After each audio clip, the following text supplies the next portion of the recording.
Hello, welcome to the channel and welcome back to Resurwreck Autos HQ. So guys, it has been a while since I last put a video or done any work really in the workshop.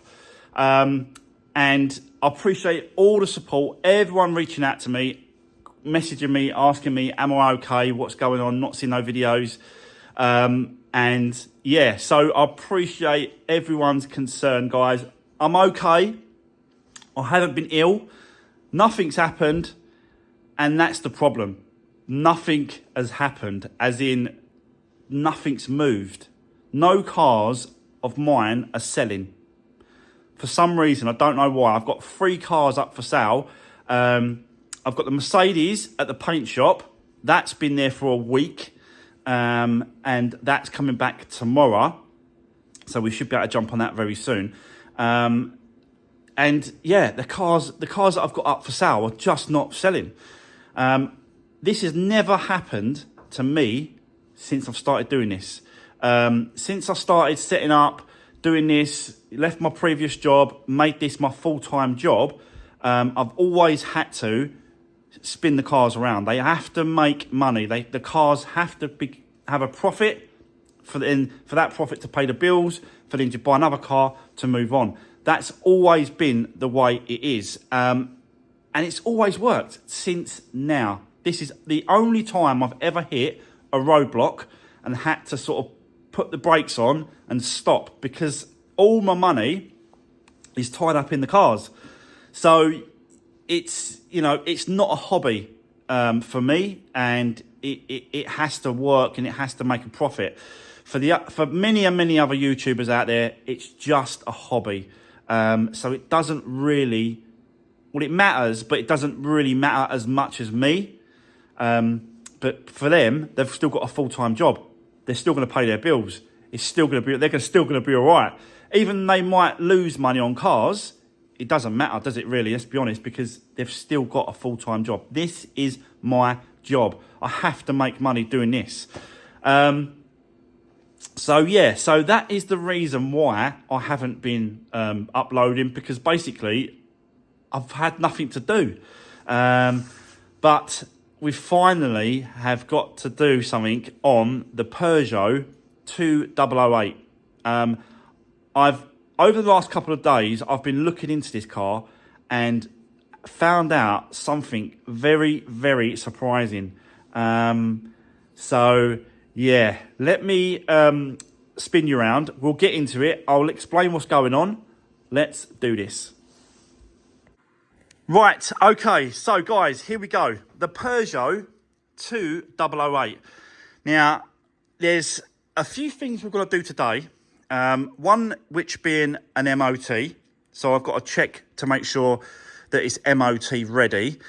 And the other thing I've noticed, because I have driven it around for a bit just to see, you know, just to snag it and just to see what needs to be done or how it feels or what it sounds like. And there is a knocking banging coming from the front end. And I worked out, I've spent a lot of time just trying to go all over it, trying to identify, you know, what it could be.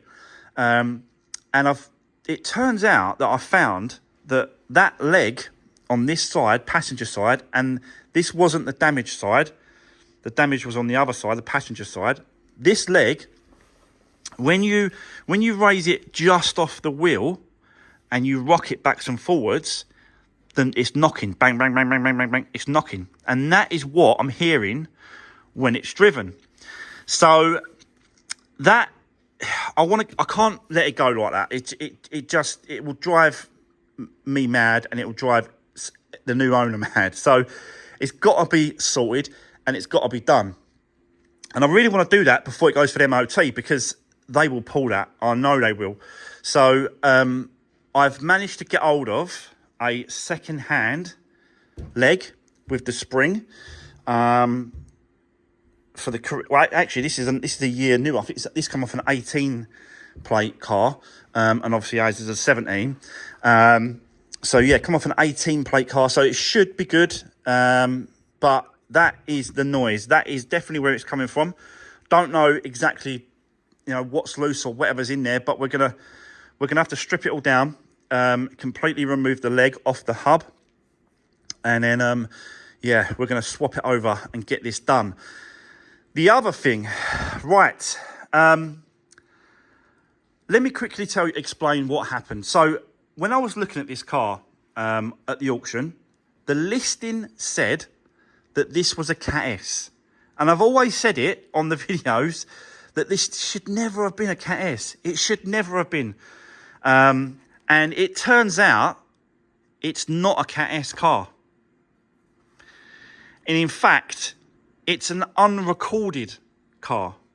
And basically what's happened, and I've spoke to Copart and we've gone through everything and worked out that this actual car sold as a Cat S on the auction through Copart, but they made a mistake, and it's suddenly started to happen. Me finding out these things when I picked the car up. On the listing, it said that they had the V5 on file. So when I went and picked the car up, I went into the office, asked for the V5 logbook, and they went away for a while, actually, longer than normal.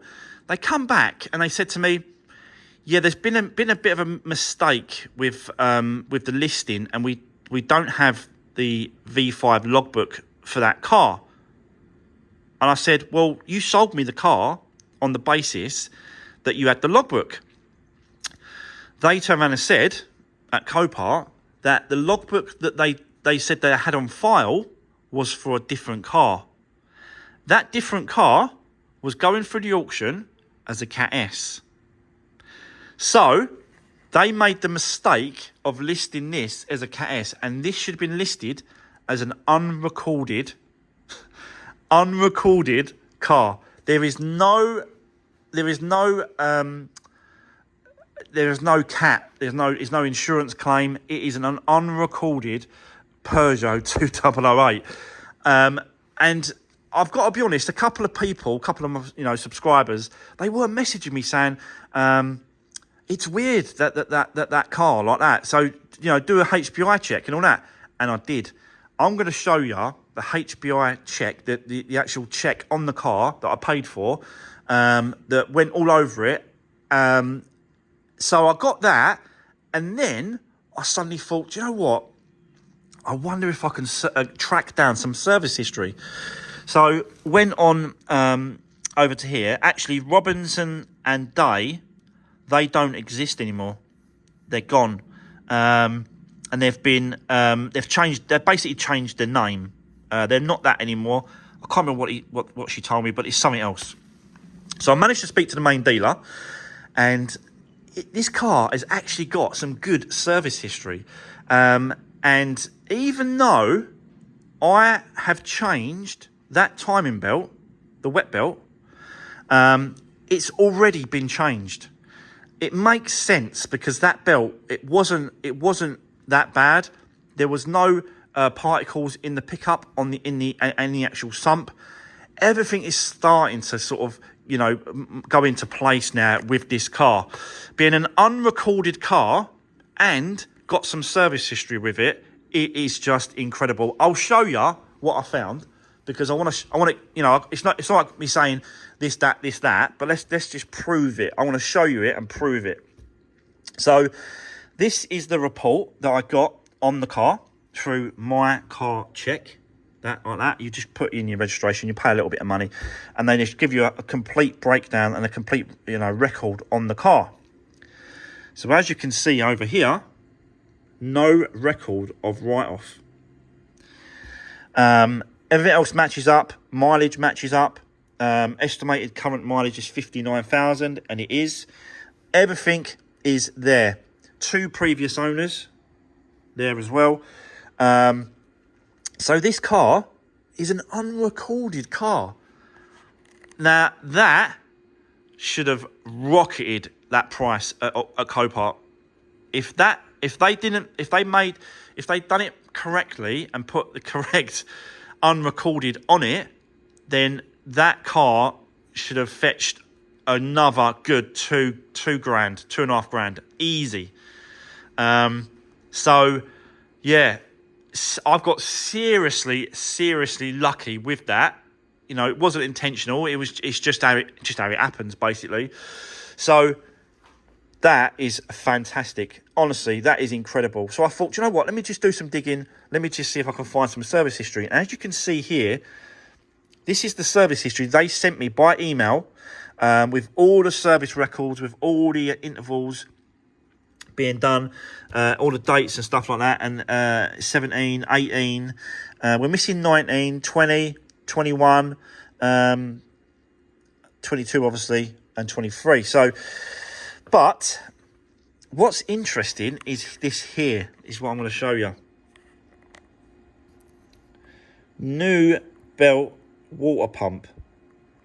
Now that is the timing belt. Look, see it? Timing belt. Yeah, which is incredible, really. But you can see they've changed a load of bits and pieces.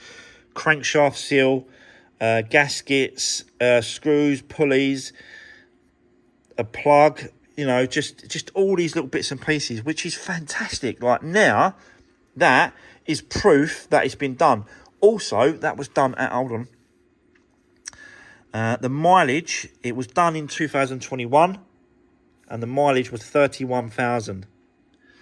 So, and it's now 59,000, and now I've changed the belt. So, this should last, you know, quite a while now. But that's fantastic news. I don't know why they've changed that belt at 30,000 miles.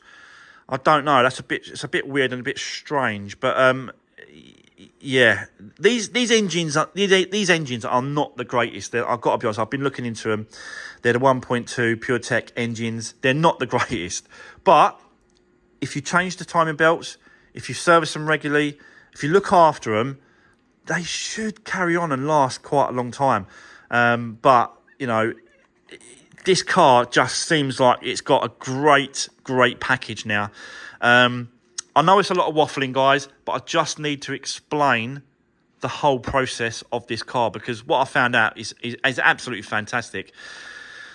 So we are now going to get this leg changed over, do whatever we can on the car, get it through the MOT today. We're going to find out if that's okay. Hopefully, fingers crossed, no advisories. And what an absolute package this car is, being the GT line as well. It's worth quite a few quid now, because it's unrecorded.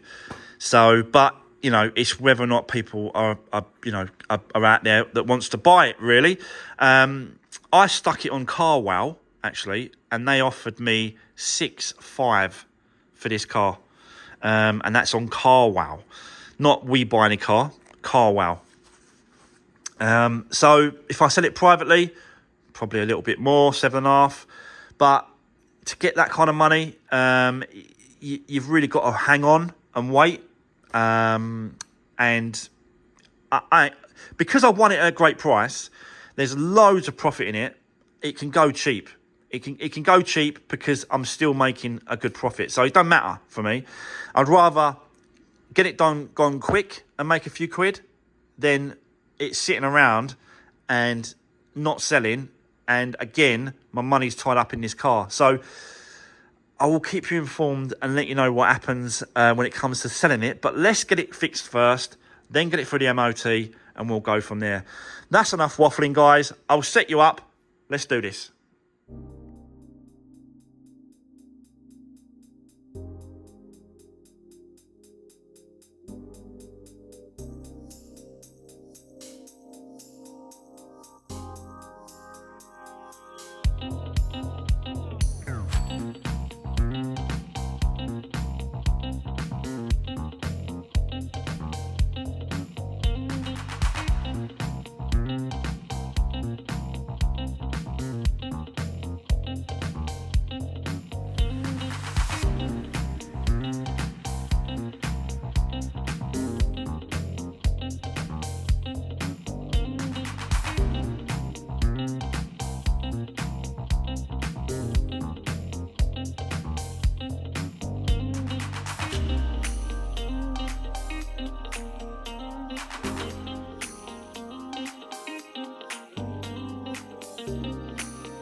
Right, okay.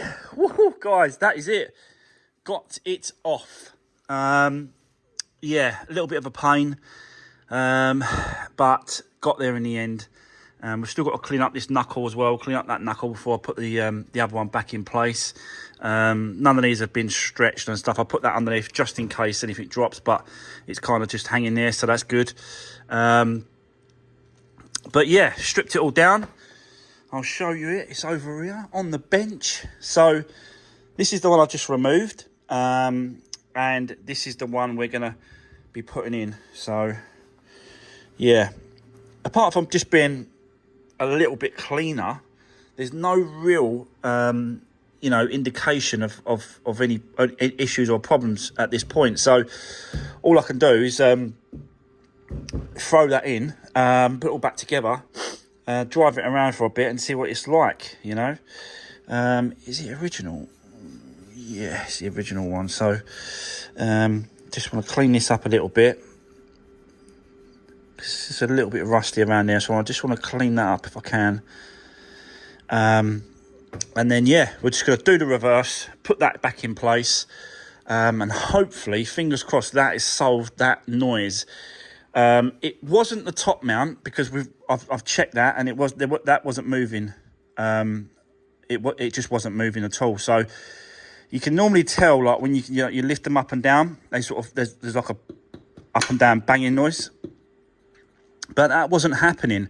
The noise was like sort of in and out. So it was definitely the shock that had to be replaced. Hopefully, anyway. So, anyway, right. Let's, now let's do the reverse. Put it all back together and then go from there. We've still got an MOT booked for this car as well. In about, I think he said 2:30. So we've got a few hours left yet, but we'll get it through this afternoon with the MOT. But yeah, I'll set you back up. Let's do this.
Right, okay.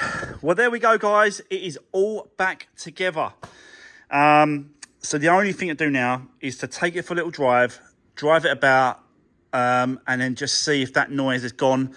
Hopefully that has resolved it. And there's something, don't know, something going on with this inside. Maybe inside that or inside, I don't know. It's really, really weird. But yeah, let's just hopefully, fingers crossed, that has done it. So yeah, gonna leave it with me for now. I'm gonna take it for a drive, and then what I'm gonna do, if it's okay, I'm gonna hang on and take it to the MOT centre, because I have been checking this car and I think I am quite happy. The only thing that I've noticed is those rear tyres are not quite as good as these front two tyres. So I don't know if he's going to pull me on those tyres. But, you know, end of the day, tyres are just a wear and tear thing anyway, you know what I mean? So as long as we get a pass, and as long as they're not in really bad condition, if he says to me, like, you know, I'm just not sure about them tyres. I'm really not sure. So we'll see. But hopefully the test drive will be okay. If it is, the next time you see me is after the MOT has been done, and I'll show you the results and let you know how the test drive went. So bear with me for now, and I'll see you in a bit. Right, okay, so guys, I am back from the MOT centre with this one, because the test drive was absolutely spot on. It drives lovely now, smooth, no issues, with no problems. So took it into the MOT centre, and then just to see what was going to happen. Let me show you the results on that. So there we go. We've got a pass, but we've got an advisories for those rear tyres, which I did have a funny feeling it was getting close. Not fouled, but only an advisory. So it's close to the legal limit. So they will need to be done probably by the new owner, because I'm going to let this car go well cheap. And obviously there's enough money for them just to, you know, change the tyres and stuff like that. Probably, you know, if I could change the tyres myself and then put extra money on the car, I could go down that route. I don't know yet, but yeah. But they're not a foul. They're still okay. They're just advisories that they're getting close. Which, you know, it's just wear and tear. That's what happens with tyres. Every tyre wears down eventually. But yeah, what a lovely car this is now. Really, really nice. And it's all done. It's worked out really well, actually. Definitely, especially because of it's not categorised. It's an unrecorded car, which has really helped. And it's going to boost definitely selling the car. Like I said to you guys, CarWow has offered $6,500 for this car. So if it comes to it and it doesn't sell, I'm going to probably put it up for like $6,750, something like that, just to get a little bit more than what CarWow are offering. And I think $6,750 is a really, really bargain car for this. You know, you're getting a lot of car for the money, especially with the service history now. I've done the timing belt. The timing belt was, you know, that's the second time it's been done. It's had a lot of money spent in the main dealer.